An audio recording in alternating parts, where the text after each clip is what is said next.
Hey, what's up, guys? This is another episode of Take Your Life with your host Diego.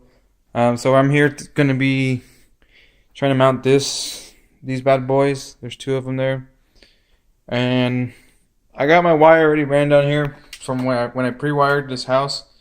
Um, so now it's time to find those wires. Unfortunately, I used Cat 5 instead of speaker wire, which is hard to tone out. I was trying to tone it out. And so now I'm on my second option. I tried to tone it out and I tried to put my wand all over, but there's just too much interference and you can't really hear much of it. So it's really hard, and I tried even using the headphones connected to it. So my next option right now is actually trying to. I know how far apart these studs are, and I know how many studs there are. I just don't know exactly where to find them. So from what I remember is I had them kind of at my eye level, basically, about a good, I don't know, 4.5 feet, 4.5 feet.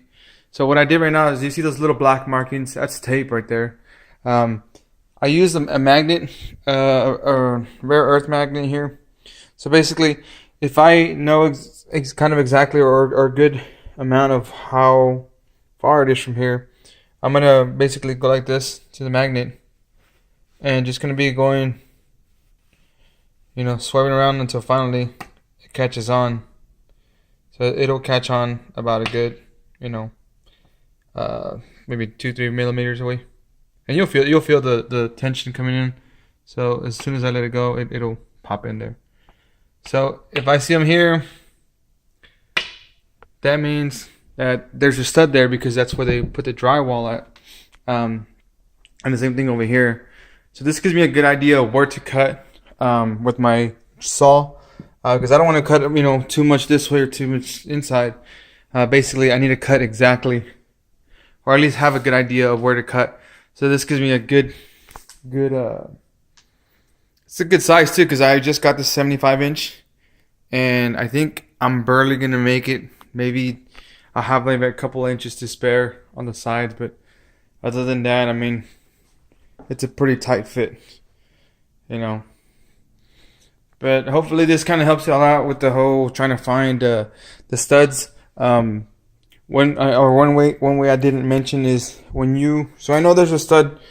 There's a stud here because it holds the junction box here, and I know there's another stud over here because it holds the junction box here. So if you go like this, and you feel it gets solid, usually there's a stud around there. It's just a matter of where that stud is actually. So let's just say if I go like this or here, there's a stud around here, and then it gets hollow again. There's a stud right there. It's just harder to tell because this one has insulation in the inside, and so if you didn't have insulation, if it was an interior wall, it would be a lot easier to figure out where the stud is at. And this can help you out as far as mounting TVs is too. So basically, exactly where the studs are, so you can know where to put the screws at, and then go from there. So once again, thanks for watching, guys. Please subscribe, like, comment, whatever you want to do. I don't really care as long as y'all keep watching. Thanks for the support, everybody who's been watching, and hope to see you on the next one. Later, guys.